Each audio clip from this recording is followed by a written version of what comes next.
Me hizo una consulta. Este es un salón nuevo porque me envió un tema que es escuelas, pero que es el primer tema. Sí, sí, profesor, esto es semianual, el ciclo virtual ha iniciado recién ahora el lunes. Recién he comenzado. Ah, Sí, con razón. ujú, listo, ya le he puesto como coanfitrión. Ok, ok. Gracias. Chicos, buenos días. ¿Cómo están? Bienvenidos, bienvenidos. Vamos a desarrollar el día de hoy un tema que tiene que ver un poquito con la historia de la psicología.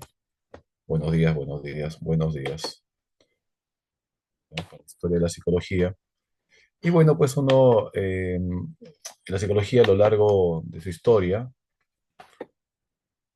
tiene dos etapas. A ver, vamos a ver acá. Buenos días, Krishna. Ah, Krishna. Hare Krishna. Valentina, buenos días. César Tocayo, buenos días. Bruce Banner. Pues, buenos días, César, buenos días. Buenos días, Ángel, buenos días, buenos días, buenos días. Bueno, bien. Miren, ustedes saber, de acuerdo a lo que saben, ¿cuáles son las influencias que tiene la psicología? ¿Cuáles son las influencias de los padres o la madre, ¿no? En la cual la psicología ha surgido. ¿Ustedes tienen una idea más o menos de dónde surge la psicología?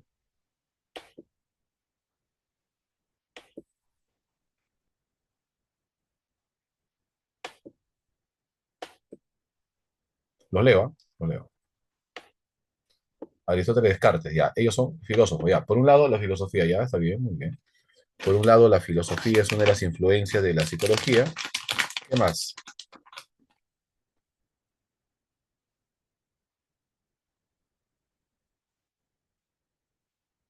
¿Algo más? La filosofía, sobre todo la griega,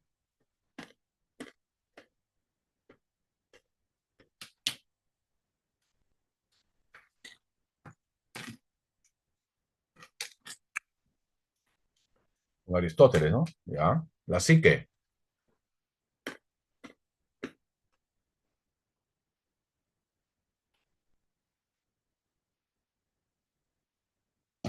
¿Nadie más? Chicos, son 90, creo por ahí. 60, ¿no? Uy, uy, uy. Así empezamos, no creo, ¿ah? Joseph Gall, John Francis Gall. Ya, Gall.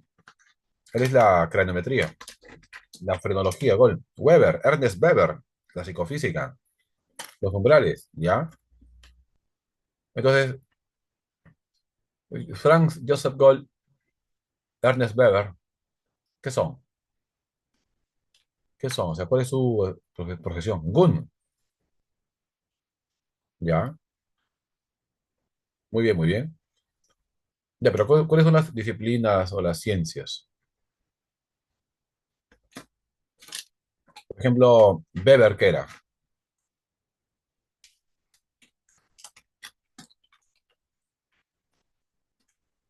Física. El psicoanálisis de Freud. Ya es un poquito después, ¿eh?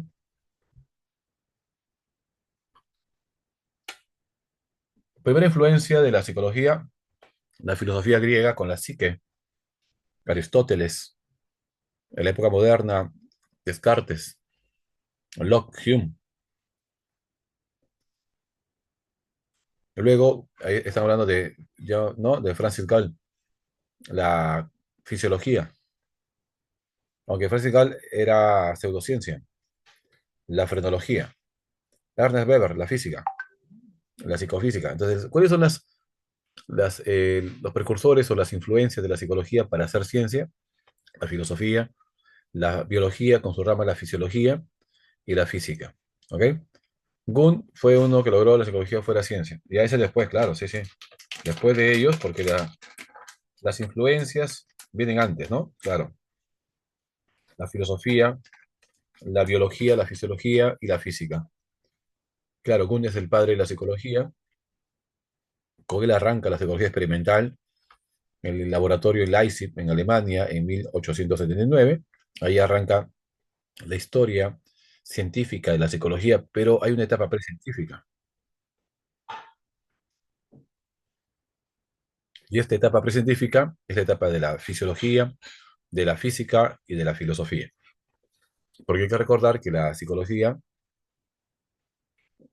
estaba dentro de los confines de la filosofía. La psicología era una rama de la filosofía llamada filosofía mental.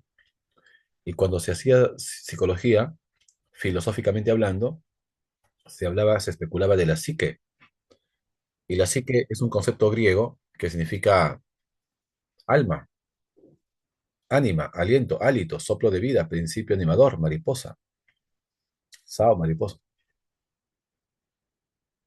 Y de ahí justamente es la influencia, ¿no? Entonces, de ahí la palabra psicología, estudio el alma. Pero la psicología no estudia el alma, pues, ¿no? ¿Qué estudia la psicología, chicos? A ver en el chat, ¿qué estudia la psicología? ¿Cuál es el objeto de la psicología?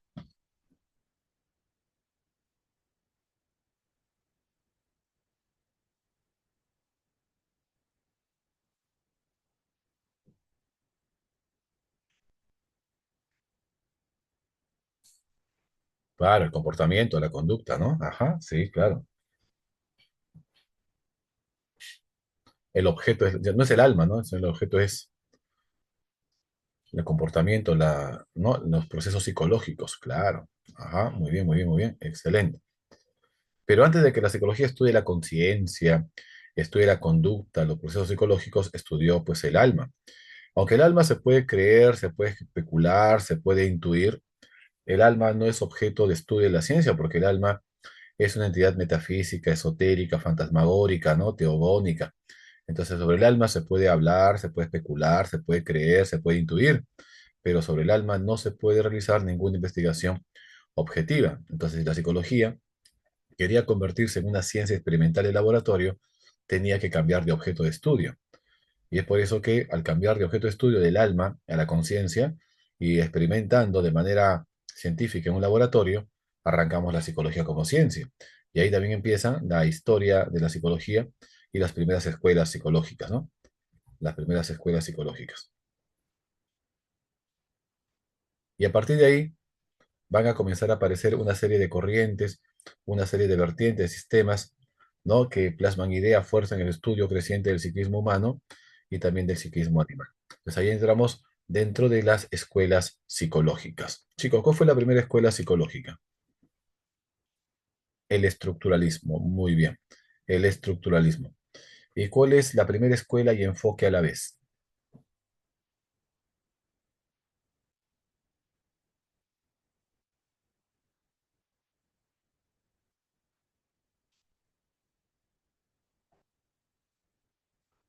¿Cuál será la primera escuela y enfoque a la vez? Ah, el psicoanálisis. Muy bien. El psicoanálisis es la primera escuela y enfoque al mismo tiempo, ¿no? Bien, vamos a hablar entonces, chicos, acerca de las escuelas psicológicas, aunque en la actualidad no hay escuelas, hay enfoques, pero es importante dentro de la historia de la psicología hablar un poquito sobre las escuelas, ¿no? Acá tenemos, por ejemplo, algunos exponentes de la psicología que no son psicólogos, ¿no? Lo que está acá en la imagen no son psicólogos, ¿no? Ninguno es psicólogo. Por ejemplo, Gunn era fisiólogo, médico, físico, filósofo, no era psicólogo. El que está a la derecha, William James, era todo, pero no psicólogo. Tenía como 9 profesiones, pero ninguna de ellas era psicología. El que está a la izquierda es Iván Petrovich Pavlov, ¿no? Del condicionamiento clásico, que él era fisiólogo.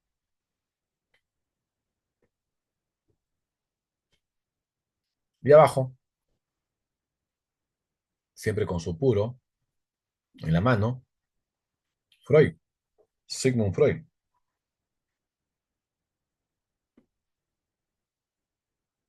Entonces, ninguno de acá era psicólogo, ¿no?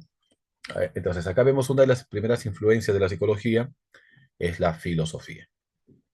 Una de las primeras influencias que ha tenido la psicología es la filosofía, sobre todo de Aristóteles. Aristóteles es considerado el padre de la psicología precientífica. ¿Y por qué es considerado el padre de la psicología precientífica? Porque fue el primero que mostró un interés por la psicología del hombre. Estudió la memoria, el pensamiento, el razonamiento, los sueños, la imaginación, y compendió todos sus experimentos, estudios en un libro llamado Pedisique, ¿no? El estudio del alma. Y ahí también pues aparece la figura de Platón, de Sócrates, etcétera, ¿no? Entonces aquí vemos la figura de Sócrates, pero de Aristóteles como uno de los precursores de la psicología. Esto en la época antigua. En la época media, en la Edad Media, la época oscura, la edad del oscurantismo, no hubo avance de nada. Por aquí, Platón, perdón, San Agustín, Tomás de Aquino, van a reproducir un poquito lo que hizo Aristóteles y Platón, ¿no? Por ejemplo, San Agustín siguió la filosofía de Platón y Tomás de Aquino siguió la filosofía de Aristóteles y van a reproducir, van a repetir lo mismo que habían dicho ellos antes, ¿no? Que el alma es la forma del cuerpo o que el alma es una entidad que da vida, ¿no? ¿Así? Ya en la época moderna aparece Descartes, que dice que el hombre es un compuesto de cuerpo y alma, res cogita, res extensa. Aparece la figura de John Locke, que dice que el conocimiento del pensamiento no es innato, como decía Descartes, sino que es aprendido, adquirido.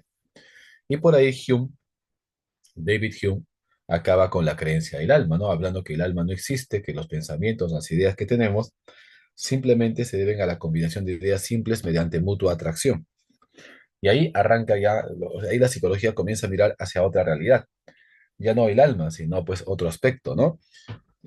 Otro aspecto, otra influencia. Entonces ahí vemos un poquito de la historia de la psicología hasta que finalmente se vuelve científica. ¿Con quién? Con Wilhelm Maximilian Wundt, considerado el padre de la psicología científica, el padre de la psicología experimental.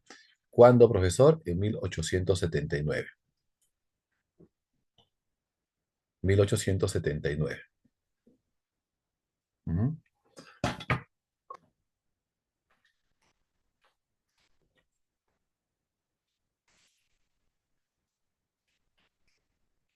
Ahí un poquito para que entre.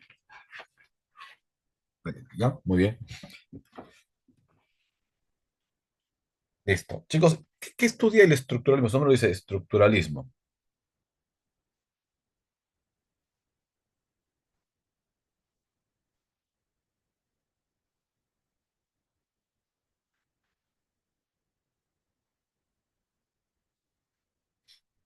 Chicos, ¿qué estudia el estructuralismo? ¿Cuál es el objeto de estudio del estructuralismo? Muy bien, Bruce, la estructura de la mente, la estructura, elementos o anatomías de la mente, ¿no? Es decir, quería fragmentar la mente a sus elementos básicos, mente o conciencia, ¿ya? Para el estructuralismo, la mente o la conciencia es lo mismo. Y yo pregunto, ¿la mente es la conciencia? Chicos, ¿la mente es la conciencia? ¿Mente o conciencia son lo mismo, son iguales?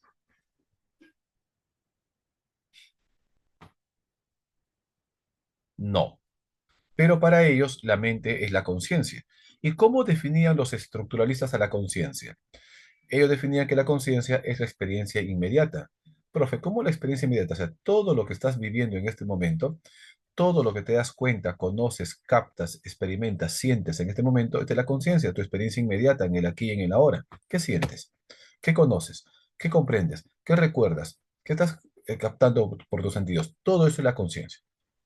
Y ellos, entendiendo la conciencia, la mente como la experiencia inmediata, querían saber cuáles son los elementos que pueblan esa conciencia, cuáles son los elementos, los factores, los átomos mentales que integran mi experiencia consciente. Y para poder conocer los elementos de la conciencia, de la experiencia inmediata, lo que estoy viviendo en este momento, utilizaron la introspección para describir elemento por elemento, experiencia por experiencia que yo estoy teniendo en este momento.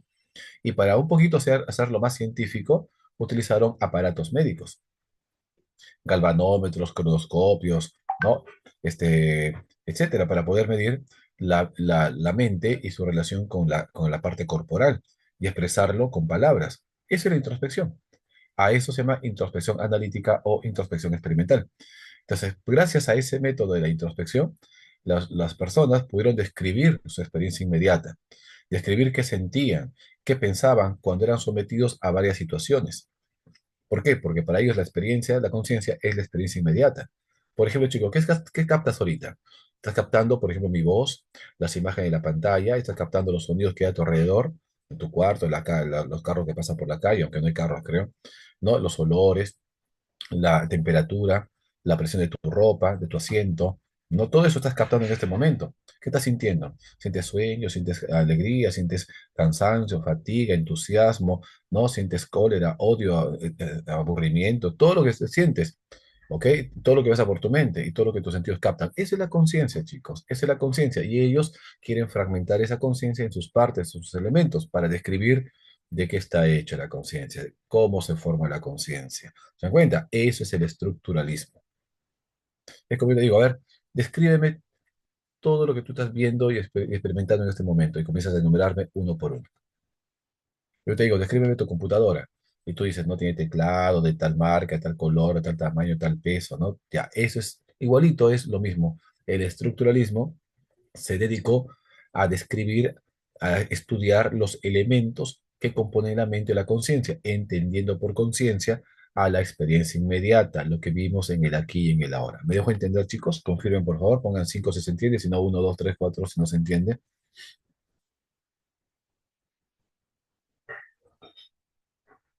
Ujú. ¿Ya? No hay nadie en clase, sino a comer, creo. Sí, solo describe. Sí, solo describe. Claro, son experimentos en un laboratorio, pero para poder describir la conciencia. No hay nada práctico. No usan los conocimientos para tratar personas. No, eso no existe, es solamente teoría. Es una psicología pura. Es una psicología pura, teórica, no es pragmática. El que va a comenzar a tratar es el psicoanálisis. Por eso es escuela y enfoque a la vez. Pero lo demás, esta de acá, es full teoría. Ujú. Chicos, nada más, así va a ingresar ciclo cero. Ok, Sebastián, muy bien. Nuria Paz, se ríe. Muy bien, ahí están mis alumnos de ciclo cero. Ok. Ujú.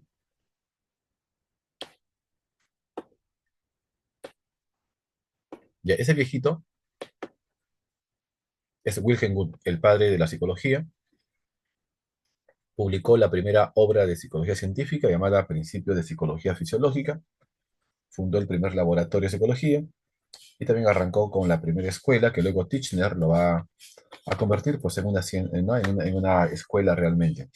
Edward Bradford Titchener, discípulo de Wundt, estudiante inglés en Alemania de la psicología, lleva los experimentos de Wundt a Estados Unidos, a la Universidad de Cornell, y lo comienza a difundir como la nueva ciencia. La nueva ciencia, ¿cuál es la nueva ciencia? La psicología. ¿Y en qué consiste? En el estudio de la conciencia. Pero estudiarlo de manera experimental, con experimentos en un laboratorio, de manera empírica. ¿Ok? Ya en eso consistió. Entonces, el Wundt es el iniciador del estructuralismo, pero el fundador del estructuralismo es Titchener. Titchener, ¿no? Edward Bradford Titchener. Bacán su barbita, ¿sí o no? Bacán su barba. Ahí está. Entonces, la mente, chicos, para el estructuralismo está formado por tres tipos de átomos mentales: imágenes, sensaciones y sentimientos. Imágenes, sensaciones y sentimientos. ¿Ok? ¿Ya? Listo. Ahora, vean los experimentos en Leipzig. Experimentos en un laboratorio de manera controlada, pero, como dice por ahí, creo que María Fe, María Paz, para describir nada más. Para escribir. ¿Cuál es el aporte de esta corriente que da el estatus de ciencia a la psicología? Con ellos arranca la psicología científica, la psicología experimental, le da el estatus de ciencia a la psicología. Y estudia de manera más profunda, más empírica, más fidedigna, ¿no? La mente y la conciencia. Pero ¿cuál es la crítica? Que es muy teórico, que no aporta nada práctico y que pone demasiado énfasis en la introspección. ¿Ok? La segunda corriente surge como una reacción contraria al estructuralismo. Esta escuela no surge como una escuela, sino eran pensadores, eran investigadores, filósofos, biólogos, profesores de la universidad, sobre todo de Harvard, que comenzaron a cuestionar, a criticar la nueva ciencia psicológica del estructuralismo, considerando que era muy teórico, que no era muy científico, que no era muy experimental, que ponía demasiada énfasis en la introspección y que no otorgaba nada práctico. Entonces comenzaron a cuestionar y el estructuralismo se defiende y le dice a ellos, ustedes son muy pragmáticos, ustedes son muy estructuralistas o muy funcionalistas. Entonces, los mismos estructuralistas le llamaron a ellos funcionalistas. Y así comenzó esta escuela en Estados Unidos, en la Universidad de Harvard, ¿no? Con William James. Y finalmente el que difunde y forma como una escuela es John Dewey. John Dewey, ¿no? Entonces, el funcionalismo está inspirado en la biología de Darwin, en la adaptación de Darwin, están inspirados también en la segunda revolución industrial y en la filosofía pragmática de William James, que también era el fundador de la filosofía. Entonces, más importante que describir la conciencia es conocer cómo funciona la mente o la conciencia. ¿Y por qué es importante saber cómo funciona más que describirlo? Para poder utilizar estos conocimientos de mi vida mental en mi vida cotidiana, para poder resolver problemas y de esa manera adaptarme a mi entorno. O sea, el objetivo de conocer algo es utilizarlo en mi beneficio, para adaptarlo, no simplemente describir algo y ahí quede, sino que la psicología tiene que tener un fin práctico, utilizar, conocer estas funciones, estos procesos mentales para adaptarnos a mi entorno. ¿Ok? Eso es mucho más importante, más científico, ¿no? Que el estructuralismo. Entonces, el funcionalismo surge como una reacción contraria al estructuralismo en Estados Unidos, en Harvard, en 1896, ¿m? Cuestionando, criticando al estructuralismo, porque es mucho más importante saber, conocer los fines, los propósitos, las funciones de la mente en busca de su adaptación. La palabra adaptación es un concepto biológico incorporado por estos biólogos, que eran biólogos, no eran psicólogos, pero lo adaptaron a la psicología.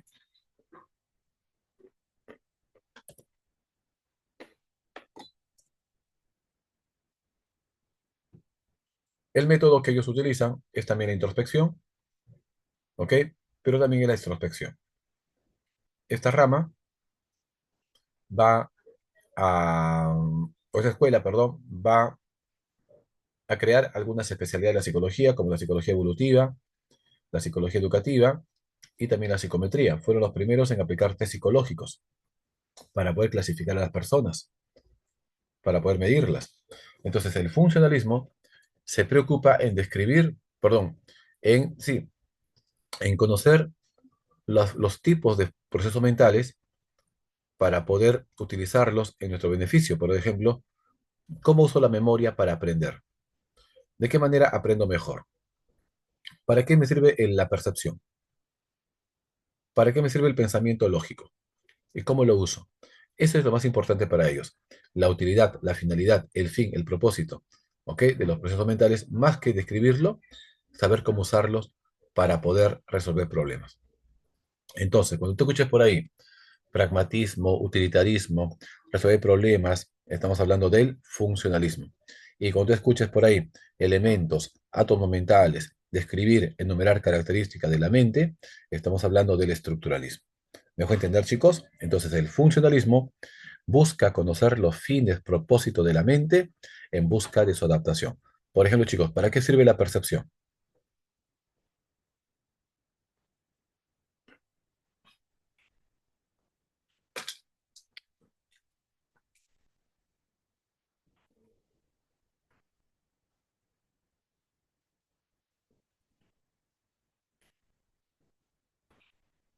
Uy, uy, uy, ¿eh? Así estamos. Naranja, ¿cuándo? ¿No?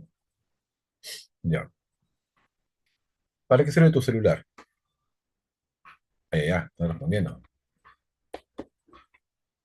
Ujú. Para comprender, para interpretar, permite entender la situación. Chicos, tú puedes, con tu percepción, ya, César Augusto, muy bien. Chicos, ustedes pueden, por ejemplo, detectar, ya, muy bien, Valerie. Tú puedes detectar, darte cuenta que esta persona es un ladrón, delincuente o no. Impresión, muy bien. ¿Ustedes se pueden dar cuenta que tal persona es delincuente o no, no se pueden dar? Claro. Y dependiendo de cómo actúa. ¿Y eso qué te ayuda? ¿Qué te ayuda? ¿La percepción te ayuda, o no? A interpretar cómo está actuando, de manera sospechosa o de repente de manera natural. Claro. ¿Tú puedes percibir oportunidades en tu entorno? ¿Puedes percibir oportunidades en tu entorno? Por ejemplo, las famosas serendipias. La serendipia es una oportunidad que se presenta, ¿no? Chico, por ejemplo, ¿dónde tú puedes percibir oportunidades? ¿En una discoteca o, no sé, en una biblioteca? Digo, ¿no? Depende, pues, ¿no? Uno puede percibir oportunidades, puede percibir el peligro, puede percibir de repente situaciones positivas, puede percibir situaciones negativas también. O sea, la percepción nos ayuda a adaptarnos, a percibir cosas, detalles, formas, oportunidades, peligros. ¿Sí o no? Claro. ¿Y para qué sirven las emociones? ¿Para qué sirven las emociones? O las emociones no sirven para nada. ¿Cuál es la función, el propósito de las emociones? Para poder expresarnos. ¿Ya? Algo más pragmático, más útil, más profundo, más útil, más útil.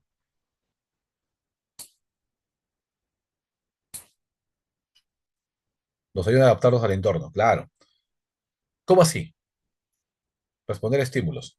Por ejemplo, decíamos, la percepción me ayuda a mí detectando oportunidades, detectando el peligro, detectando colores, formas para poder anticiparme, para poder prever. Ya, esa es la percepción. Ahora yo te pregunto, ¿para qué sirve el miedo? ¿Para qué sirve el miedo?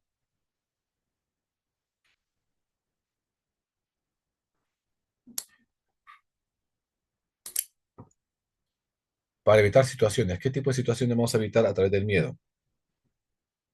Porque para evitar situaciones sería entonces ahí la percepción, no tanto la emoción, pero también ya influye.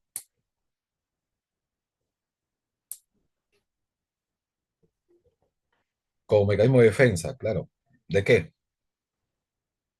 ¿De qué nos defiende el miedo? Del peligro, muy bien, Yadira. Nos alerta del peligro, nos defiende el peligro. ¿Cómo? ¿Qué hacemos cuando estamos en peligro? Más pragmático, algo pragmático, algo pragmático. ¿Qué pasa cuando ves una situación peligrosa? ¿Lo describes o huyes? Claro, pues huyes, no lo describes. Huyes, lo evitas, escapas. Claro, estar alerta para escapar, para reaccionar. Ese es el funcionalismo. Utilizar tus procesos mentales, pensamientos, emociones para poder evitar situaciones, para resolver problemas cotidianos y de esa manera adaptarte. No vas a describir la situación, porque eso sería el estructuralismo. Ah, estoy sintiendo tristeza, estoy sintiendo miedo, mis manos se ponen frías, sudorosas, tengo un nudo en la garganta. Ya, eso sería estructuralismo, no sirve para nada. El funcionalismo diría, no, estoy sintiendo miedo, entonces voy a escapar. El miedo me permite a mí detectar una situación peligrosa para escapar, para huir. De esa manera, estar a buen recaudo y sobrevivir. Ya, eso es más fácil, eso es pragmático. A eso se dedicaron los funcionalistas. En cambio, en una situación peligrosa, el estructuralismo va a describir todo lo que sientes, lo que piensas, ¿no? Vas a describir la situación, cómo se presenta, etcétera.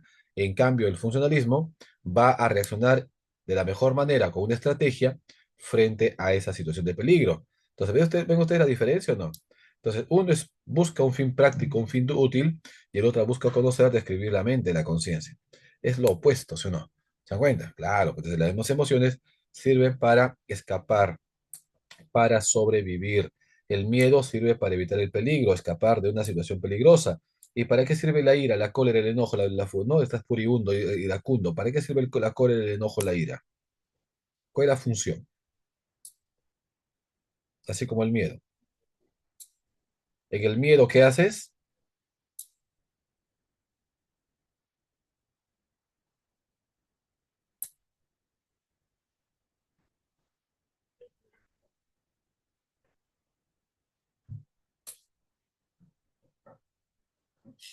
En el miedo escapas, ¿no? En la ira, ¿qué haces? En el miedo escapas y en la ira, ¿qué haces? Atacas. Te defiendes, atacas, confrontas. Claro, muy bien.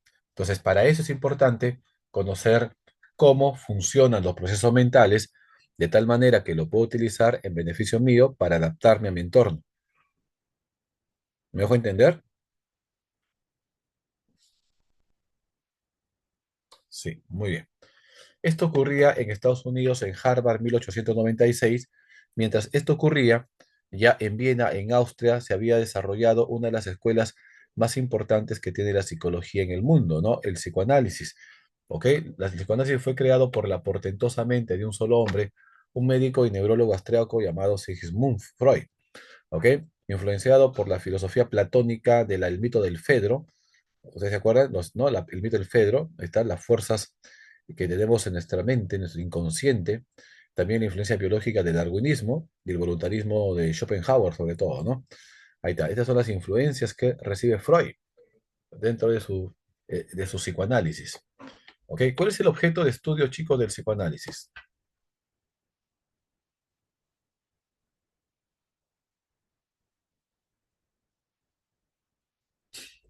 El inconsciente. Muy bien. El objeto de estudio del psicoanálisis es el inconsciente.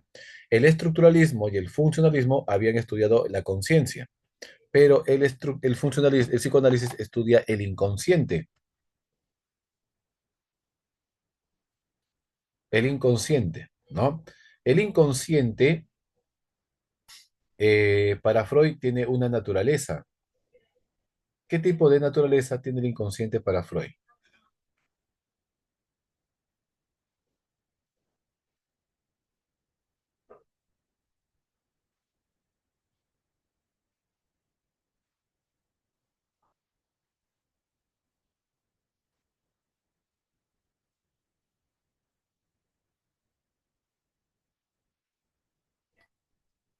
Sí, la verdadera, pero ¿cuál es su naturaleza? ¿Cuál es la naturaleza de ese inconsciente? Sí, porque el psicoanálisis estudia el inconsciente, el nivel profundo de la mente. En cambio, el estructuralismo y el funcionalismo vienen a estudiar la conciencia, la parte externa. Pero el psicoanálisis estudia el nivel profundo de la mente, el inconsciente. ¿Qué naturaleza tiene? Instintiva. ¿Cuál es ese instinto más fuerte que tiene el ser humano?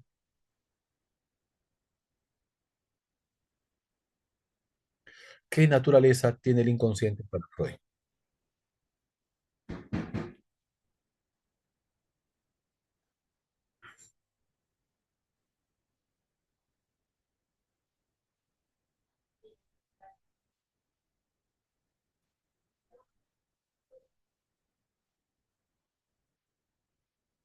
¿No? Bueno, para Freud, el inconsciente tiene una naturaleza sexual. Sexual. Este inconsciente tiene una naturaleza sexual. Por eso es que el psicoanálisis es conocido como pansexualismo, porque todo lo que el hombre hace, lo hace buscando una gratificación sexual. Si el hombre estudia es porque está buscando sexo. Si el hombre trabaja es porque está buscando sexo. O sea, para Freud toda conducta tiene una motivación sexual. ¿Te das cuenta? Por eso es que el psicoanálisis fue prohibido, tildado de pornográfico, porque le pone demasiado énfasis en la parte sexual, ¿no? Por eso llamado pansexualismo.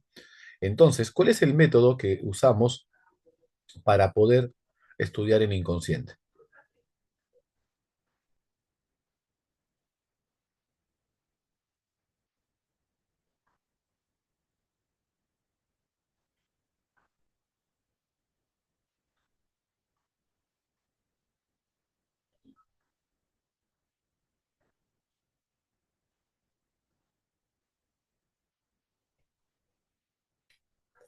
Claro, muy bien.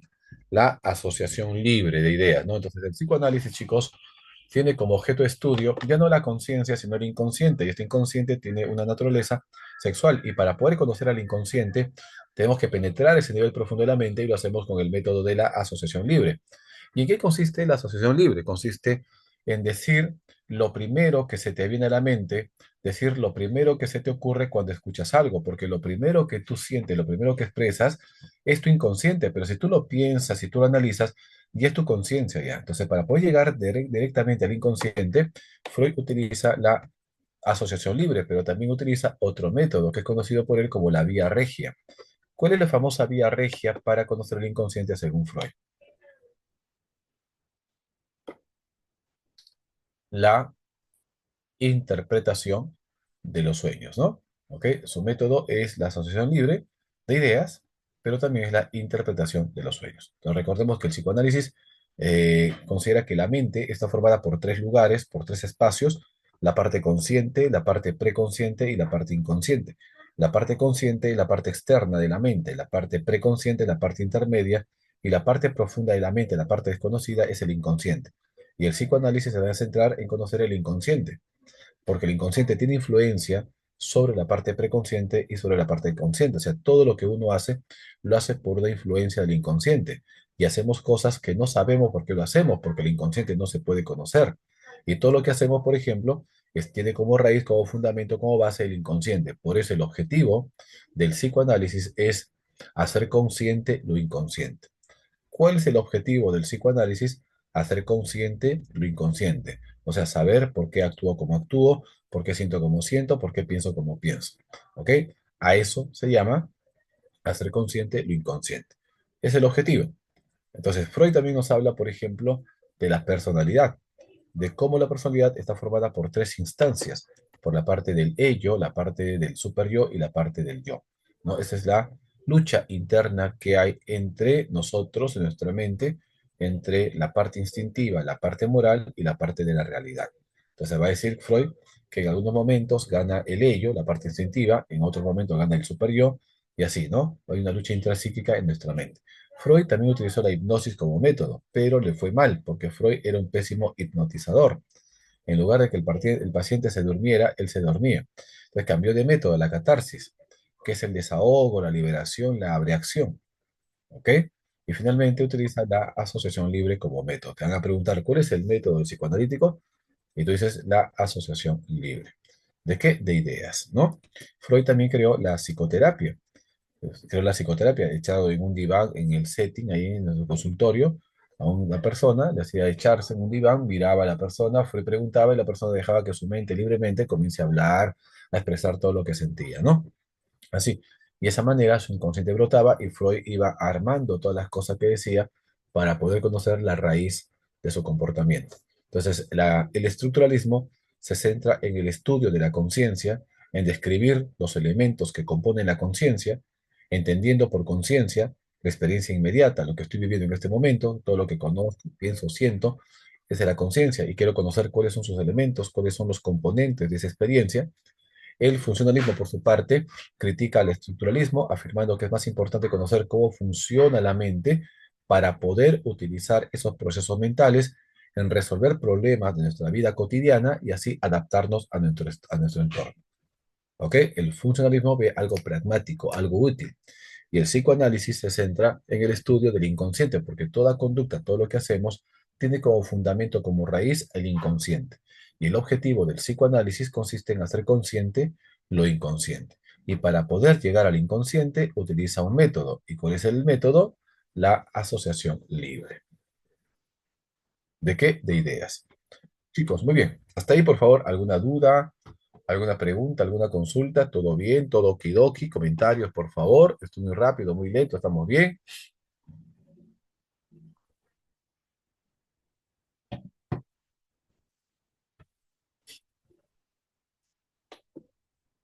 Ujú. La crítica al psicoanálisis, chico, muy buena pregunta, y mi amigo Sebastián, es porque el inconsciente no se puede demostrar experimentalmente. O sea, los experimentos, el psicoanálisis no es un método, no es una teoría experimental, es una teoría especulativa, clínica, porque todos los experimentos y todos los hallazgos que Freud lo hace, no lo hace en un laboratorio, son de sus casos clínicos. Entonces le critican que no tiene rigor científico, que es más filosófico que científico, porque el consciente que inconsciente no se puede mostrar, ¿me da cuenta? Entonces, por ahí va el ataque. Por eso considera, sobre todo el neopositivismo, considera que el psicoanálisis no es una ciencia, sino una pseudociencia, ¿no? Así es una de las críticas que hay. Al igual que el humanismo también critica su falta de rigor científico. Es una de las críticas que hay, ¿no? En psicoanálisis. Y otra crítica viene del conductismo, porque la mente no existe, dice, ¿no?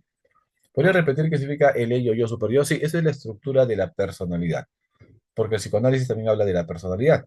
Cuando Freud habla de la personalidad, dice que en nuestra mente existe una lucha intrapsíquica entre lo que tú quieres, lo que tú deseas, entre lo que tú debes, porque una cosa es lo que tú quieres y otra lo que tú debes, ¿ok? Entre el diablito y el angelito.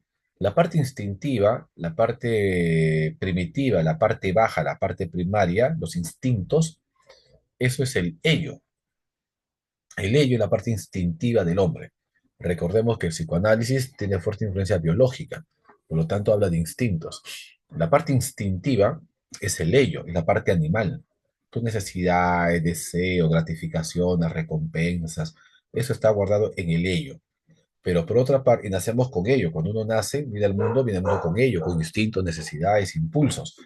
Y luego, a los 5 años, aparece el super yo, la conciencia moral, la ética, los valores. Entonces, a esa moral, a esos principios, lo llama el super yo. Y el yo aparece más o menos al año. El yo es la conciencia, el darte cuenta de la realidad. Porque antes del año no te das cuenta, pero al año aparece la conciencia y te das cuenta. Entonces, ahí en nuestra mente hay una lucha interna entre lo que tú quieres, entre lo que tú debes y lo que el yo, la realidad, te dice. A eso lo llama él lucha intrapsíquica. Y a veces uno le hace caso al ello y actúa de manera impulsiva, de manera desmedida, de manera grotesca, de manera bizarra. Quiero dormir y me duermo donde sea. Quiero comer y como delante de todo, donde sea. ¿No? Quiero hacer algo y lo hago sin medir las consecuencias. Ahí actúa mi ello, como un niño malcriado. Ese es el ello. Pero a veces, pero también ahí aparece el super yo, que me hace sentir culpable, me hace sentir mal, la conciencia me remuerde, me carcome, porque el super yo me presiona para actuar bien, para hacer las cosas bien, moralmente buenas. Y el que está en el medio tratando de quedar bien con los dos, porque las tres estructuras somos nosotros, nuestra personalidad, es el yo, que se encarga de mediar con la parte instintiva, con la parte moral, y que la conducta que yo manifiesto al mundo complazca a los dos, a ambos, al ello y también al super yo. Porque si uno complace más al otro, la personalidad se equilibra. Y el que se encarga de equilibrar la personalidad es el yo. Entonces, la parte del ello son los instintos, la parte moral es el super yo, y la parte que se encarga de lidiar con los dos, mostrando la conducta al no, a la sociedad, es el yo. ¿Sí? Bruce, más o menos. Ok, listo. ¿Alguna pregunta más sobre el psicoanálisis? Claro. El deseo de muerte, llamado por Freud el tánatos, está en el ello. Claro, sí, sí. Al igual también que la libido. O sea, hay dos instintos, ¿no? El eros y el tánatos. El eros es el instinto de amor, de procreación, de vida, y el tánatos es el instinto de muerte, de odio, de destrucción. Ah, sí, esos dos instintos están en el ello. Ajá, sí. El ello es totalmente inconsciente. El ello es totalmente inconsciente. El yo en su mayoría es consciente, pero tiene una parte que es inconsciente.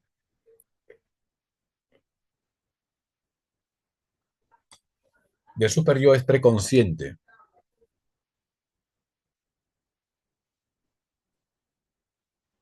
Así es, muy bien. ¿Algo más todavía, no?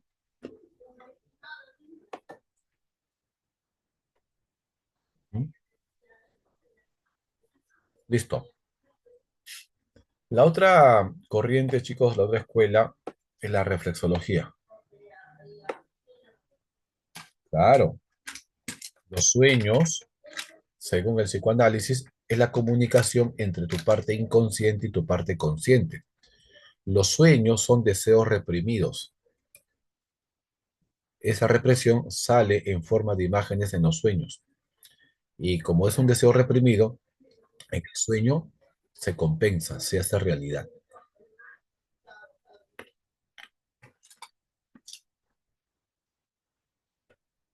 Por ejemplo, ¿por qué sueñas con la vecina siempre? Sí, César, justamente tocayo. Justamente ese es el objetivo del psicoanálisis, hacer consciente lo inconsciente, de que tú te des cuenta por qué haces lo que haces, por qué sientes lo que sientes, por qué piensas lo que piensas. Ese es el objetivo del psicoanálisis. Ajá, sí.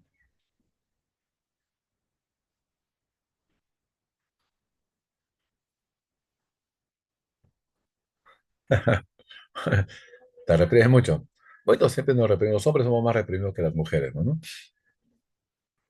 Los sueños pueden predecir algo. Sí, te cuento un cuento, un sueño de Freud y luego te cuento un sueño de Jung. Ellos lo dicen, ¿no? Por ejemplo, Freud estaba tratando a una paciente, la famosa paciente Ana O, y la paciente pues no sanaba, ya estaba bastante tiempo siendo tratada por Freud y no se recuperaba. En lugar de recuperarse, estaba empeorando. Y eso le perturbaba a Freud y por eso Freud comenzó a soñar con ella, porque como su mente mucho abarcaba la imagen de la paciente porque le preocupaba, comenzó a soñar con ella. Y Freud decía, ¿por qué sueño con ella? Bueno, sueño con ella porque me preocupa que no sane. Pero lo que no entiendo es qué hace Otto. Otto era su discípulo. Otto era el alumno de Freud, que aparecía en los sueños con la paciente. Entonces decía Freud, ¿no? Freud dice, yo sueño recurrentemente con mi paciente porque me preocupa de que no se sane, ya son varios meses que estoy tratando y está empeorando, pero no entiendo qué hace Otto Rank, un neuropsicoanalista, en mis sueños. No entendía, Freud se rompía la cabeza tratando de explicarse por qué aparecía Otto, hasta que después de ahí, varios días así, Freud se entera de que Otto Rank, su discípulo, su alumno, también estaba tratando a su paciente, pero le estaba tratando en silencio, ocultamente, sin que Freud se entere, y le estaba dando medicamentos que no eran compatibles con su enfermedad. Y en lugar de sanar a la paciente, le estaba empeorando y sus sueños le estaban avisando. Sí, las pesadillas también son sueños reprimidos. Las pesadillas son conflictos que tú tienes, que no has podido resolver y que se manifiestan en sueños terroríficos. ¿Qué opinas acerca de eso? Claro, son simbolismos que hay que interpretar. Ahora, ahora Jung soñaba también frecuentemente, soñaba muy seguido con que el mar se salía, que el mar se salía, inundaba, pero no solamente inundaba una pequeña partecita, ¿no? Sino inundaba continentes, tipo la película 2012, así, ¿no? Salía el mar, arrasaba continentes y continentes, y luego esta mar que bañaba todo el mundo, ¿no? Se tenía de sangre. Y Jung soñaba siempre lo mismo. Entonces, Jung se preocupaba y decía, ¿por qué sueño todo esto muy seguido? ¿No será un síntoma de que me estoy volviendo loco? Se comenzó a preocupar Jung, hasta que después de un par de meses que siguió soñando, se desata la Primera Guerra Mundial. O sea, sus sueños le estaban avisando de lo que iba a ocurrir en el mundo. Profe, ¿qué significa soñar que un ser querido muere? Ah, es el miedo que tú tienes a morir y el miedo a perder a esa persona. Y comienzas a soñar con que se mueren porque has perdido de repente a alguien. Entonces es tu inconsciente que te está manifestando el miedo que sientes, ¿no? Por perder a esa persona. No, no es lo mismo tener pesadillas que parálisis de sueño, no, no es lo mismo. Bien, chicos, entonces este es el psicoanálisis, pero la otra corriente que se opone a ellos es la reflexología, ¿no? La reflexología. La reflexología no es de Pablo, la reflexología, sino la reflexología es de Sechenov, Sechenov. Pero Pablo, pues, es el más conocido, de mayor reputación, ¿no? Ajá. ¿Por qué se da la parálisis de sueño? Es como yo te pregunto, ¿por qué se da por qué se da el insomnio?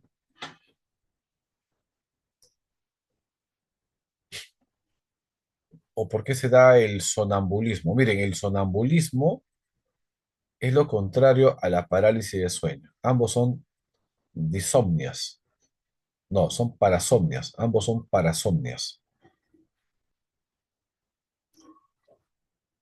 Eh, el sonambulismo se da cuando todo el cerebro está dormido, pero el área motora ubicada en el lóbulo frontal, está despierto. Entonces comienzas a realizar movimientos que estás soñando. ¿Ok? Esos son el sonambulismo. ¿Qué es la parálisis de sueño? Lo contrario, al revés. O sea, estás despierto, pero el área motora de tu cerebro, que te mueve, está dormido, está desconectado. Entonces tú te das cuenta de las cosas que suceden a tu alrededor, pero tu cuerpo no responde. Esa es la parálisis de sueño. Es que no todas las áreas a veces descansan al mismo tiempo. Y generalmente cuando está estresado, preocupado, puede ocurrir eso. ¿No? Eso es. Sí, puede ser. Saltas porque es, por ejemplo, como un mecanismo de defensa, ¿no? Lo que pasa cuando vas a dormir, tu SARA, sistema activador reticular ascendente, te desconecta. Ya, Pedro, María, Valeria, Nayeli, duerman, Sebastián, ya, duerman, desconéctese y el SARA desconecta y es un estirón y te quedas dormido. Tu sistema activador reticular ascendente te ha desconectado. Y desconectas, sientes como una especie de tirón, una sacudida y te quedas dormido. A veces, cuando no estás respirando, tu cerebro te crea un sueño que caes para que te despiertes con un sobresalto. Así, ¿no?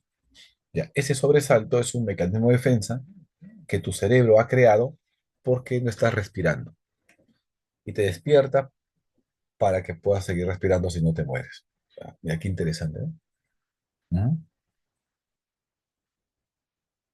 Claro, Sebastián, entonces cada escuela se opone, claro, esas son las escuelas se oponen, los enfoques no, los enfoques se complementan, pero las escuelas sí, se van a oponer, se van a criticar, se van a cuestionar. Ah, te dormiste, estabas flotando, sí, también ocurre. Ajá. Tu mente está ida, pues, tu mente está ida, la mente se desconecta del cuerpo, ese es el sueño. La reflexología, chicos, estudia los reflejos. ¿Y qué es un reflejo? Un reflejo es una respuesta involuntaria. Pero ¿qué tipo de refuerzos, perdón, de reflejos estudia la reflexología? ¿Los reflejos condicionados o los reflejos incondicionados?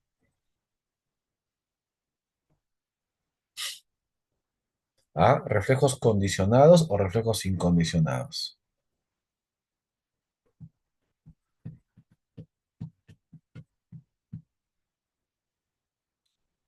La reflexología estudia los reflejos incondicionados que se vuelven condicionados. Un reflejo incondicionado es un reflejo automático, involuntario, ¿no? Que aparece de la nada. Es como, por ejemplo, te golpean la rodilla y das una patadita. Eso es un reflejo rotuliano. Es un reflejo involuntario. Ahora, ese reflejo involuntario, ese reflejo incondicionado, se va a convertir en un reflejo condicionado.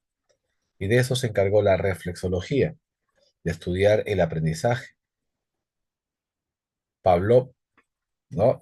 Realiza experimentos sobre el aprendizaje, sobre todo el famoso condicionamiento clásico, en la cual condiciona a un perro, ¿no? De la raza Golden Retriever, asociando la campana con la carne, ¿no? Cada vez que escuchaba la campana, veía un pedazo de carne, hasta que el perrito comenzó a salivar solamente escuchando el sonido de la campana.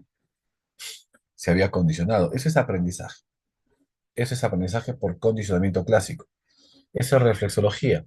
¿Y cuál es la base de esa conducta? ¿Dónde está la base orgánica, fisiológica de ese aprendizaje? Ah, está en el cerebro. Por eso es que la reflexología estudia la actividad nerviosa superior, o sea, el sistema nervioso. Sí, muy bien, Valentina. Explica la fisiología de la conducta, el origen fisiológico de la conducta. Y el origen fisiológico de la conducta y del aprendizaje está en el cerebro, en la actividad nerviosa superior. Y la actividad nerviosa superior funciona con procesos antagónicos de excitación y de inhibición. Hay mecanismos que excitan al comportamiento, a la mente, y hay procesos que lo inhiben. Así explica entonces, ¿no? La reflexología, la conducta y el aprendizaje, centrándose en experimentos en un laboratorio. O sea, su método es experimental.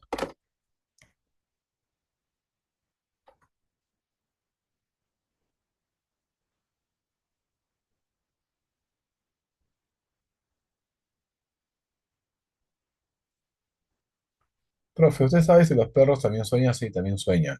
Porque mi perro mueve sus patitas y llora cuando duerme. Sí, también tienen pesadillas. Chicos, si los fetos tienen sueños también, si los fetos sueñan, los perritos también sueñan, sí. Ajá, ahí está. La reflexología, ¿no? Ahora, chicos, esta reflexología, ¿a dónde va a influir? ¿En qué escuela va a influir? ¿Qué sueñan los fetos? Ah, los fetos sueñan sonidos nomás. Los fetos sueñan sonidos, no sueñan imágenes, porque los fetos no han visto nada. Las únicas experiencias que los fetos tienen son sonidos, olores, porque puede oler, ¿no? Adentro, pero no puede ver, no ha tenido experiencias visuales, por lo tanto sus sueños son solamente de sonidos.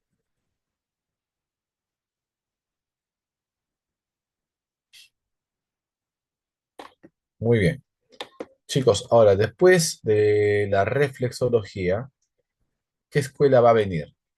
Una de las escuelas, de repente, más radicales, ¿no? Una de las escuelas más radicales que hay o que ha habido, ¿no? Igual que el psicoanálisis.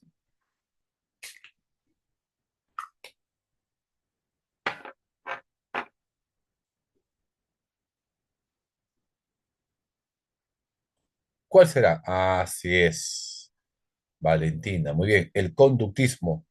Ajá. Primero es el conductismo y después es la gestal. Listo. Hasta acá antes de la primera partecita, vamos a pasar ahora acá. Miren, acá un cuadrito para entenderlo mejor.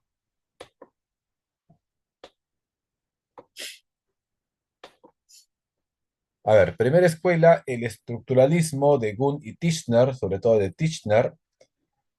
El objeto de estudio, los elementos que componen la conciencia. El método que utiliza es la introspección. El aporte es el inicio de la psicología como ciencia y el estudio descriptivo de los elementos de la conciencia. Ahora, el funcionalismo, iniciado por John Dewey y también por Engels, que enseña también en la universidad, el objeto de estudio es la función adaptativa del hombre, el método es la introspección también,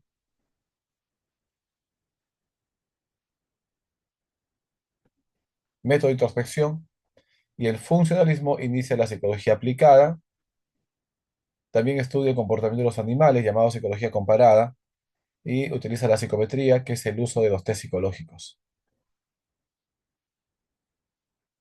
Ese es el funcionalismo. Y ahora el psicoanálisis, desarrollado por Sigmund Freud, estudia el inconsciente, su método es la asociación libre, y el aporte es pues la psicoterapia, y también el estudio y explicación de la personalidad, ¿no? Y la reflexología, iniciada por Bechterev, teniendo como máximo exponente a Pavlov, estudia la actividad nerviosa superior y los reflejos incondicionados que se vuelven condicionados. El método de la reflexología es la experimentación. Y el aporte es el estudio de los reflejos condicionados, ¿no? Más conocidos como condicionamiento clásico. Esta es la primera parte. ¿Ah? Así como un resumen el cuadrito, nos va a ayudar a entender mejor. Ahora, la segunda parte es las escuelas psicológicas 2.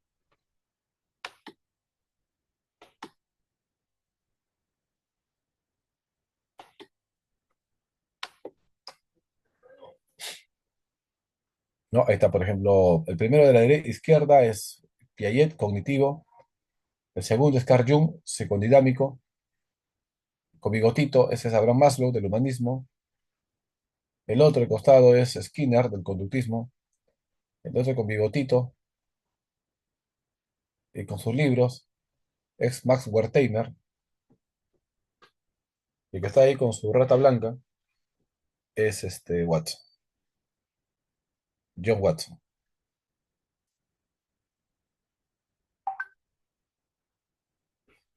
Entonces, chicos, acá encontramos a la escuela gestáltica, la escuela surgida en Berlín, en Alemania, con Max Wertheimer.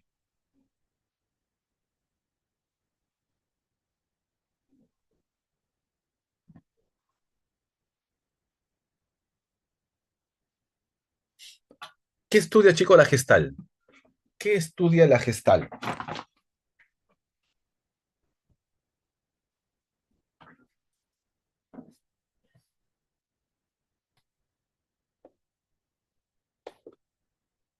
La gestal, chicos, retoma el estudio de la conciencia, ¿no? De la mente, pero la mente ya no como un elemento, ya no como partes, ya no en sus funciones, sino la mente como una totalidad, ¿sí o no? La mente como una totalidad. La conciencia basándose en estudio de la percepción, sí, pero la mente como un todo, como una totalidad. Y entonces, si decimos que la mente funciona como un todo, ¿a qué escuela se va a oponer la gestal?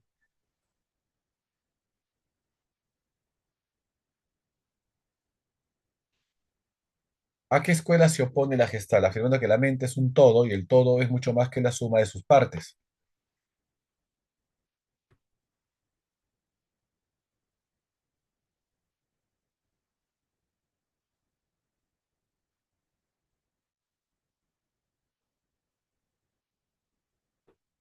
Claro, muy bien. Se opone al estructuralismo, afirmando que la mente es imposible de ser fragmentada en sus elementos, porque la mente no es un producto. La mente no es un producto que está quieto esperando ser estudiado. La mente es un proceso, es un continuo fluir. Nuestra mente constantemente está enlazando, creando, recordando, imaginando. Y tratar de fragmentar la mente a sus elementos básicos es imposible porque la mente es un todo, y en la cual el todo es mucho más que la suma de sus partes. Chicos, para ustedes, ¿qué significa este lema? El todo es mucho más que la suma de sus partes. ¿Qué significa este principio? Que el todo es mucho más que la suma de sus partes. ¿Qué entendemos por eso?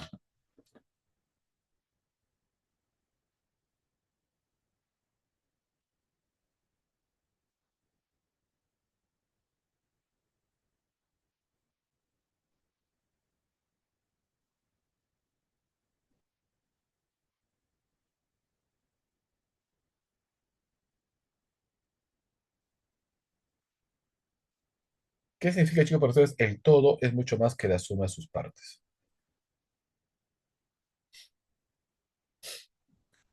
El todo es mucho más que la suma de sus partes.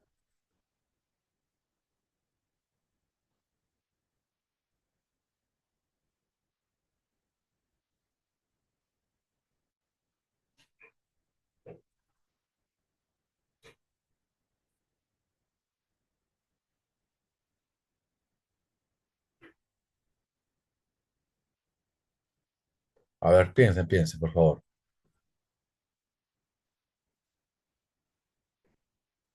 El todo es mucho más que la suma de sus partes. ¿Qué significa eso?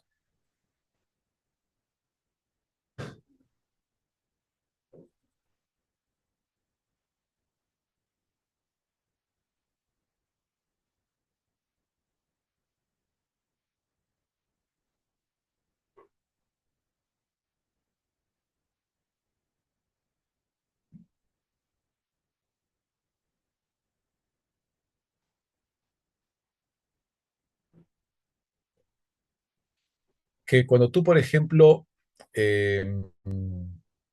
percibes algo, no solamente es la suma de sus elementos, sus características.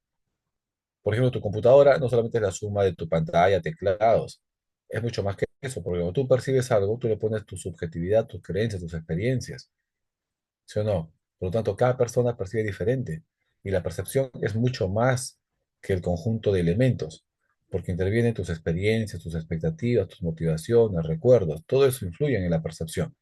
Todo eso es el todo. Por eso dices, ¿no? El todo es mucho más que la suma de sus partes.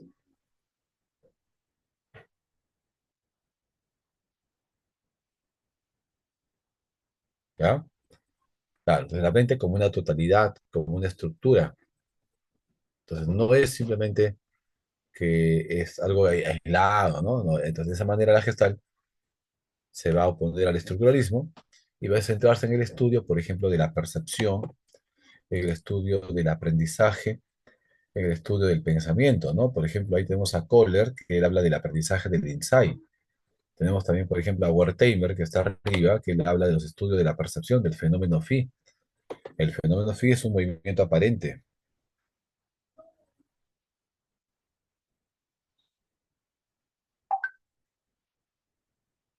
¿sí? Muy bien.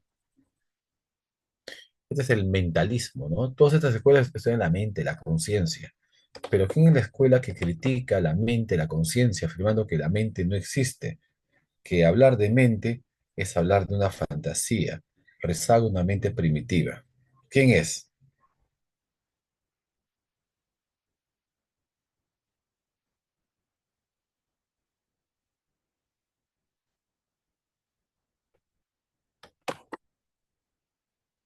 ¿Quién es?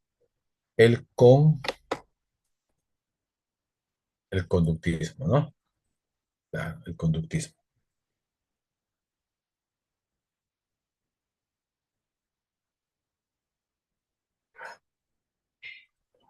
El conductismo radical, ¿no? De Watson. Chicos, ¿qué estudia el conductismo? ¿Qué estudia el conductismo?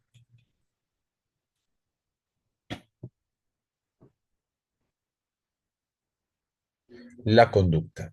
¿Y qué es la conducta? ¿Cuáles son los elementos de la conducta? ¿Por qué elementos está formada la conducta según el conductismo? Estímulo, respuesta, ER, ¿sí o no? Claro, ER. Entonces, para Watson, la psicología es la ciencia de la conducta y no de la conciencia. No la ciencia de la mente, es la conducta, la ciencia de la conducta, de los actos observables, medibles, registrables.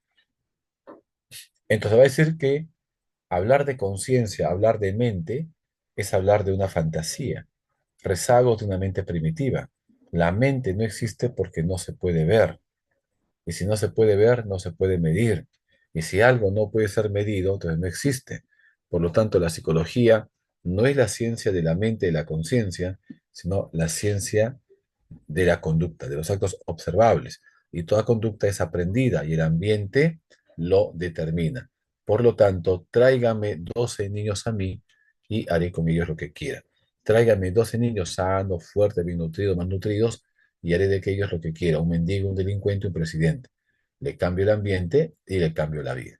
¿Ok? Ese es el conductismo radical de nuestro amigo John Watson. ¿Está bien? Entonces, John Watson critica todo tipo de mentalismo, afirmando que la mente no puede ser objeto de la ciencia porque es muy subjetiva. Entonces, ¿cuáles son las influencias del conductismo, chicos? Aquí ustedes pueden ver. ¿Cuáles son las influencias no del conductismo?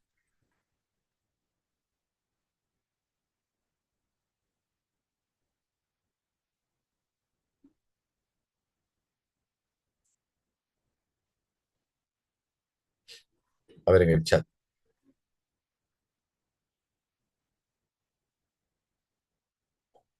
¿Cuáles son las influencias del conductismo?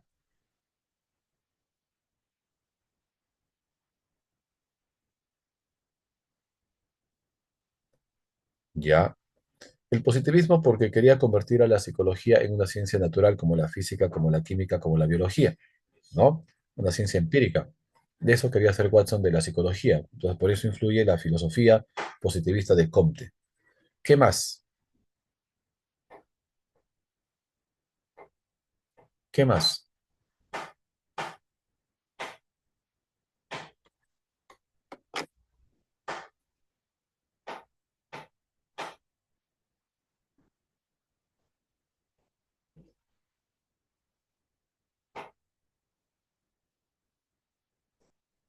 La reflexología, claro, pues la reflexología de Pavlov, el famoso condicionamiento clásico.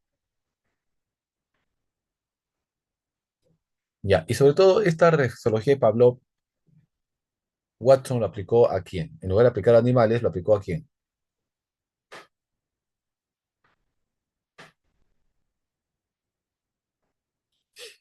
A niños, ¿no? Al pequeño Álvaro. O sea, el experimento más conocido de Watson, más radical, y de repente el más controvertido, es el pequeño Albert, ¿no? Lo condicionó para que tenga miedo a una rata blanca. Miren ustedes ahí.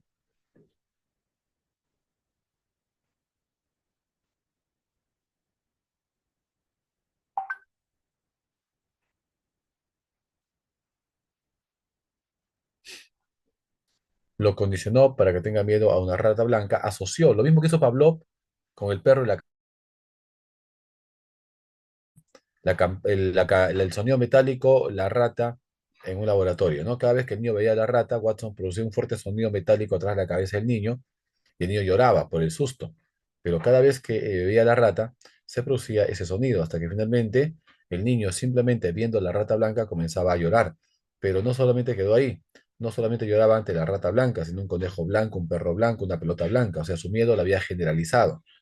Pero Watson quería contracondicionar al niño, o sea, no quería generarle un trauma, sino quería que ver, probar, ¿no? Que se podía aplicar esto a niños y luego también contracondicionarlo.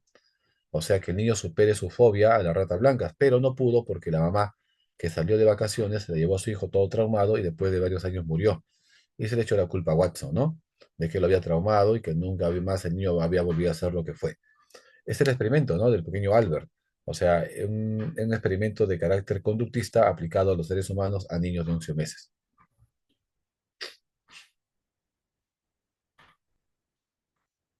Ok, ahí está. Pero todo el mundo habla, ¿no? Del pequeño Albert, de cómo lo traumó, pero pocos hablan del pequeño Peter, el pequeño Peter.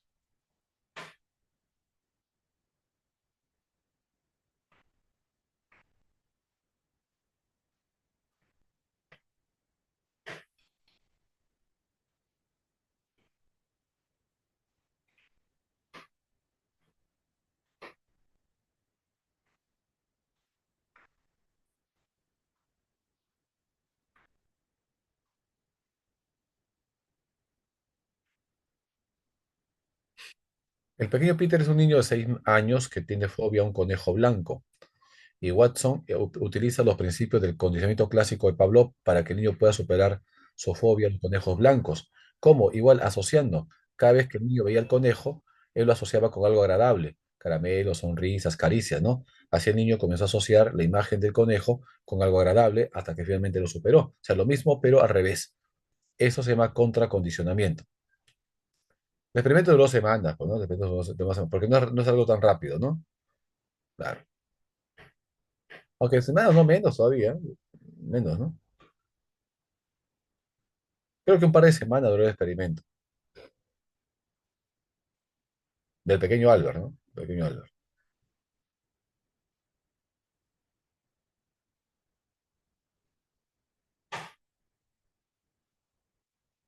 Ajá.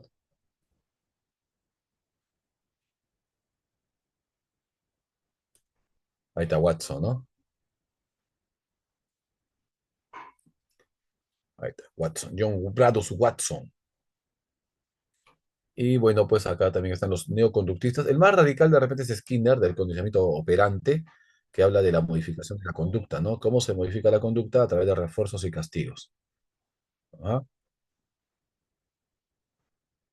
Del pequeño Peter, no lo hizo Watson, lo hizo Rosalind Reiner, que es una de las discípulas que tuvo él, pero bajo la asesoría, obviamente, de Watson, ¿no?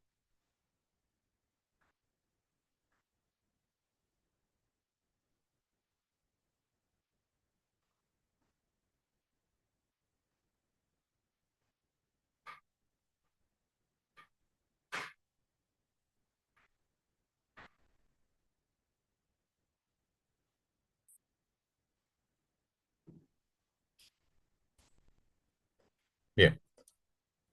Y finalmente, chicos, la otra escuela que es el cognitivismo. ¿A quién se opone el cognitivismo? ¿A quién se opone el cognitivismo?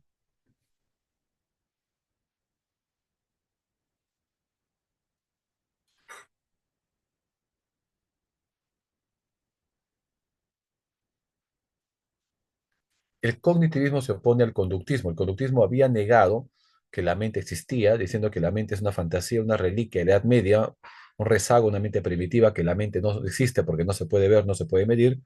Y aparece el cognitivismo a estudiar la mente, los procesos mentales de manera científica, en un laboratorio, de manera experimental, ¿no? Entonces, el cognitivismo estudia los procesos mentales que son el objeto de la psicología, pero de manera experimental, ya no con la introspección, sino de manera experimental, con neuroimágenes. Ahí entra la computadora, ¿no? Entra la informática, porque los cognitivos comparan a la mente como si fuese una computadora.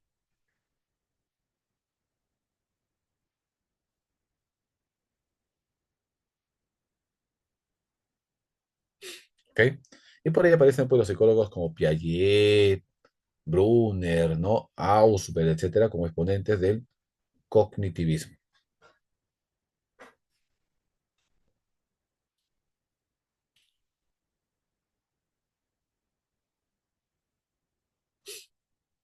Ahí está. Bandura, claro, Bandura, ¿no? Y después del cognitivismo aparece, o antes del cognitivismo era el humanismo. El humanismo quiere rescatar al ser humano. El objeto de estudio del humanismo ya no es la mente, ya no es la conducta, ya no es el inconsciente.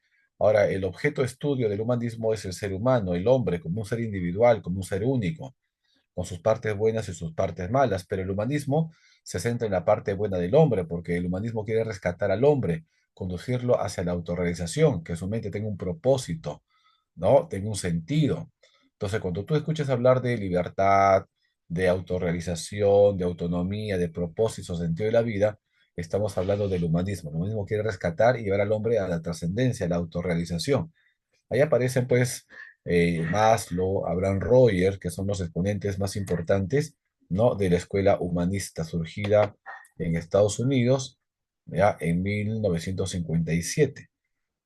El máximo exponente es Abraham Maslow. Su método es el método fenomenológico, el análisis existencial, la filosofía existencial, y por eso es criticada, porque dice que le falta rigor científico al humanismo.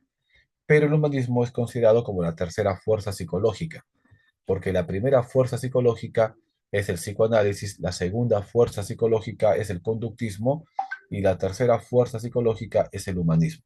Entonces, las escuelas, chicos, es como, por ejemplo, alguien se forma en karate y dice que el arte marcial es el karate, ¿no? Estudia solamente un aspecto determinado. Esas son las escuelas. Pero de repente a alguien se le ocurre estudiar varias artes marciales, karate, kung fu, taekwondo, etcétera.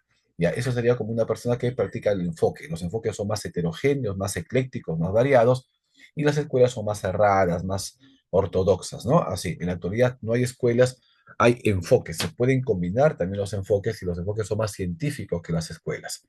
¿Está bien? Entonces, estas son las escuelas psicológicas y algunos enfoques. Vamos a pasar las preguntitas para poder aclarar un poquito más y explicar, ¿ya? Las preguntas. A ver, vamos a ver. ¿Dónde está mi preguntita? Chicos, ¿tendrían alguna duda?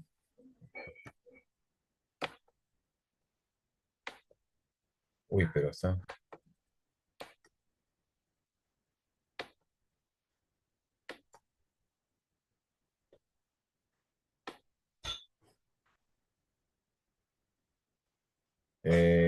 Miss, ¿no tiene sin claves? ¿Material no le enviaron sin claves? ¿Cómo haríamos?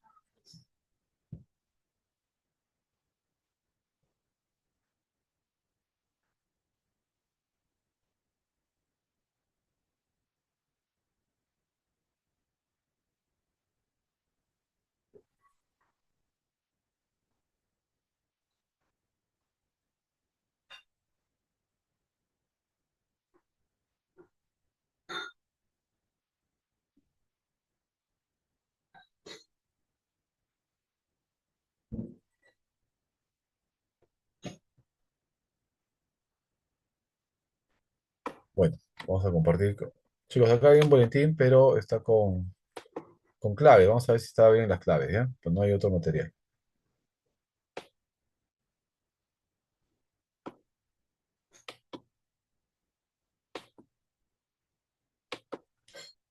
¿Preguntas? ¿También alguna pregunta, alguna consulta, chicos? ¿Alguna duda, algún comentario sobre el tema de escuelas?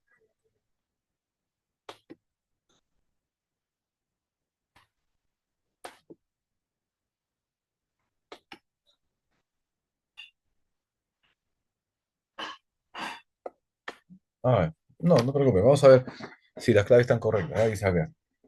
El estructuralismo fue una de las primeras escuelas psicológicas que buscó analizar la mente humana descomponiéndola en sus elementos básicos mediante métodos introspectivos, ¿sí? Correcto, correcto, correcto. ¿Qué dice? ¿Cuál es una aportación clave del estructuralismo a la psicología moderna? O sea, la psicología científica.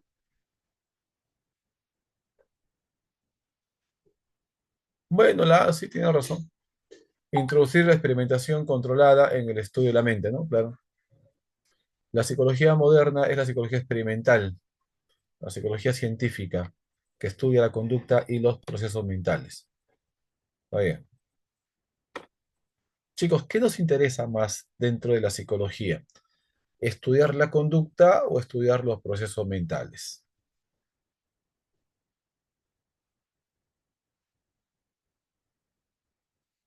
Ujú.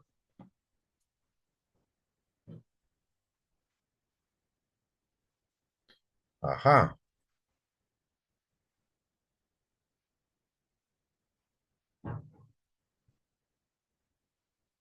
Nos interesa más los procesos mentales.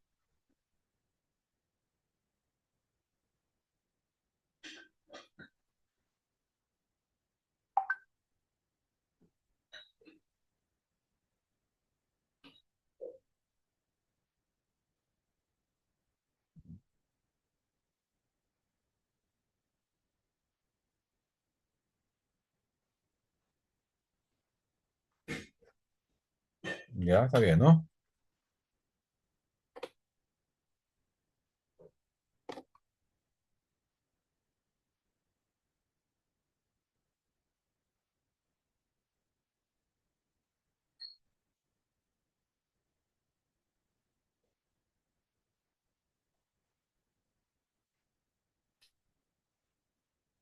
A ver, dice dos.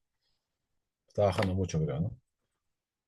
Entonces, estudiamos la conducta para poder comprender los procesos mentales. El funcionalismo fue una escuela psicológica influenciada por las teorías evolutivas de Charles Darwin. ¿De qué manera impactó el darwinismo en el desarrollo del funcionalismo? Acá dice, destacó la importancia de los procesos mentales para la adaptación.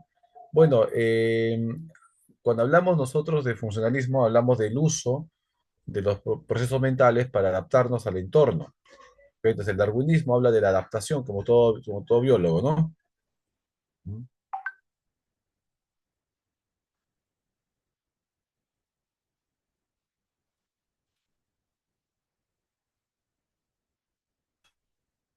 A ver, ya sería entonces, destacó la importancia de los procesos mentales para la adaptación al entorno, ¿no? Pregunta 3.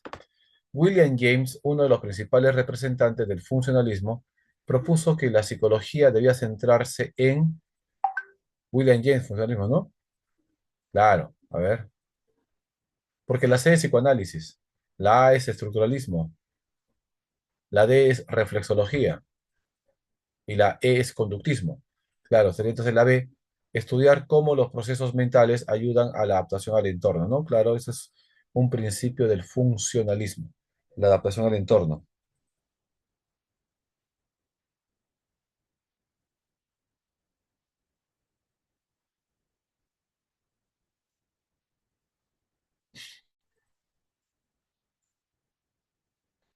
4.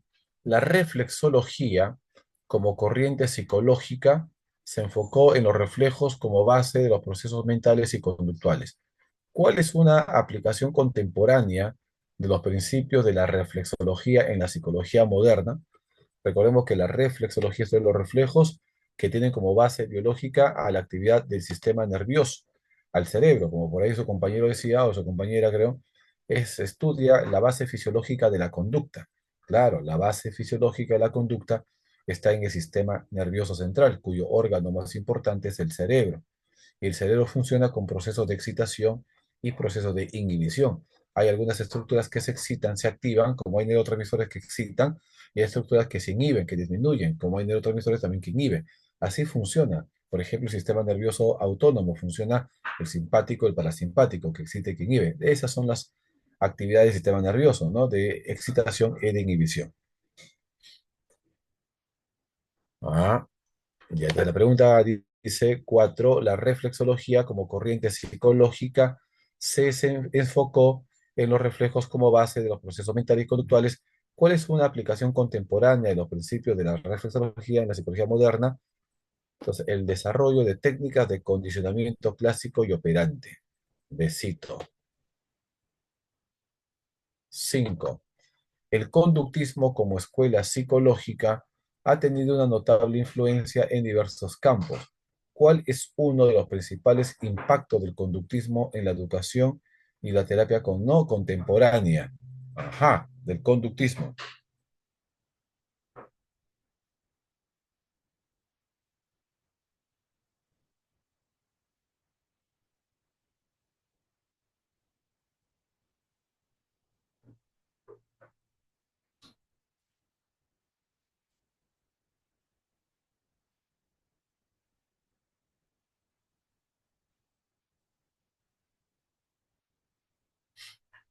¿Está bien? Ya, está bien, ¿no? ¿O hay alguna, o está bien, chicos, para ustedes? ¿Me parece bien? ¿Hay alguna duda de repente? Está bien, okidoki, muy bien. 5. El conductismo como escuela psicológica ha tenido una notable influencia en diversos campos. ¿Cuál es uno de los principales impactos del conductismo en la educación y la terapia contemporánea? Claro, el conductismo se aplicó en el colegio. En parte, el conductismo se aplica a todos los ámbitos, organizacional, clínico, social y también educacional, ¿no? Claro, la aplicación de refuerzo positivo para modificar con refuerzo y castigo. O sea, uno puede modificar conductas con refuerzo y castigo.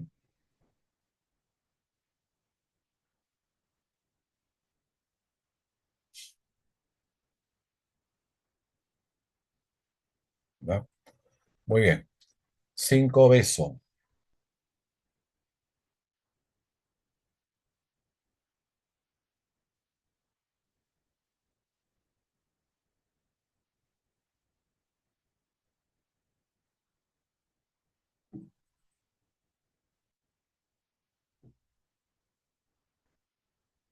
Ajá. Ya, uno besito.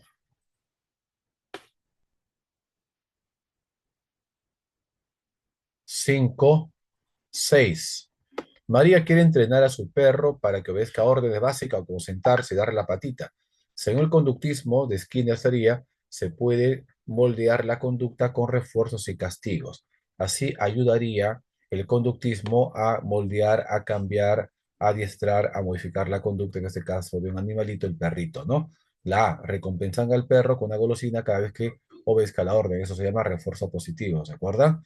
7. Un experimento visual de maestro se muestra a un grupo de personas una imagen. Ya, si hablamos de imagen, hablamos de percepción, hablamos de la escuela gestáltica. Entonces, si la imagen está completa, pero mi mente lo completa para verlo entero, estamos aplicando la ley del cierre de la escuela gestáltica.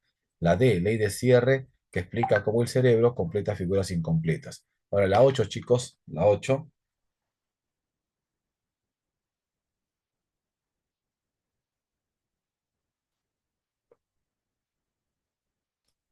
relaciona los conceptos de la ley de figura y fondo de la gestal con sus respectivas descripciones. Figura A, parte de la percepción que destaca, esa es la figura. Fondo, elemento que acompaña detrás de la figura, muy bien. 3, diferenciación visual, capacidad de distinguir un objeto principal y otro secundario, diferenciación. Percepción irreversible, lo que es figura puede ser fondo, lo que es fondo puede pasar a ser figura. Ah, entonces 1A, 2B, 3C, 4A, facilito, facilito. 8, Anita la huerfanita.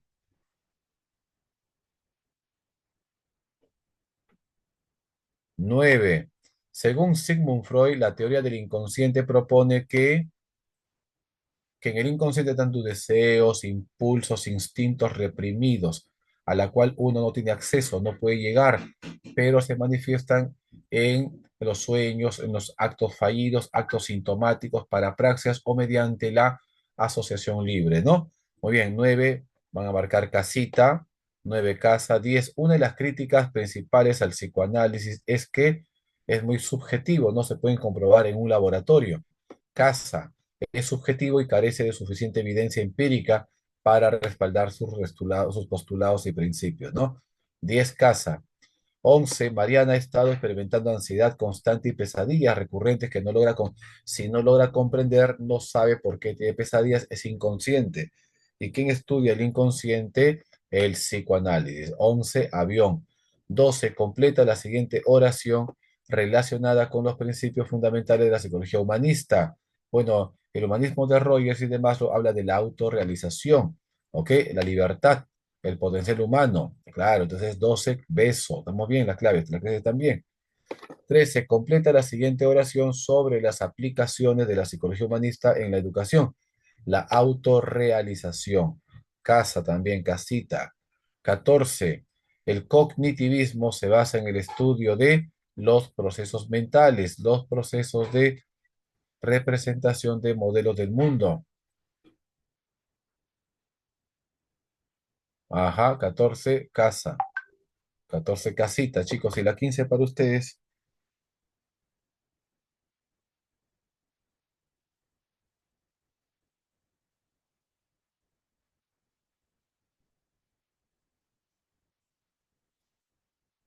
En una clase de psicología, los estudiantes analizan las diferencias entre el conductismo y el cognitivismo. El profesor explica que mientras el conductismo se centra en el estudio de los comportamientos observables, el cognitivismo pone énfasis en los procesos mentales internos que median entre el estímulo y la respuesta. ¿Ok? Para evaluar la comprensión de los estudiantes, se les pide que determinen el valor de verdad de las siguientes afirmaciones. A ver, el conductismo considera que el aprendizaje es un cambio observable en el comportamiento, sí, mientras que el cognitivismo se enfoca en cómo se procesa y almacena la información verdadera. La uno es verdadero, uno verdadero. Dos, tanto el conductismo como el cognitivismo consideran irrelevantes los procesos internos, no. El conductismo sí considera que la mente es irrelevante, pero el cognitivismo no. Entonces el enunciado es falso. Falso el enunciado. Tres, el cognitivismo postula que los individuos son agentes activos en el procesamiento de la información, sí, mientras que el conductismo los ve como reactivos ante estímulos, sí, verdadero. O sea, como una máquina que responde a estímulos, ¿no? Y cuatro, el conductismo se enfoca en el condicionamiento clásico y operante, mientras que el cognitivismo se interesa en funciones mentales como verdadero. Está bien la clave, chicos. Verdadero, falso, verdadero, verdadero, ¿no? Muy bien, listo. Chicos, ¿tendrán alguna pregunta, alguna duda antes de terminar la clase? ¿Todo bien para que se vayan a almorzar?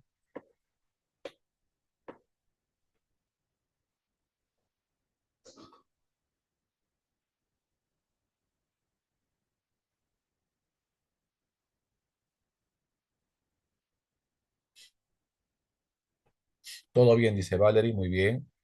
Todo bien, todo claro, dice Yadira. No hay preguntas, todo bien entonces. Ok, listo. Entonces ahí nos vamos a quedar, chicos, por el día de hoy. Tengo que pasar a otra clase.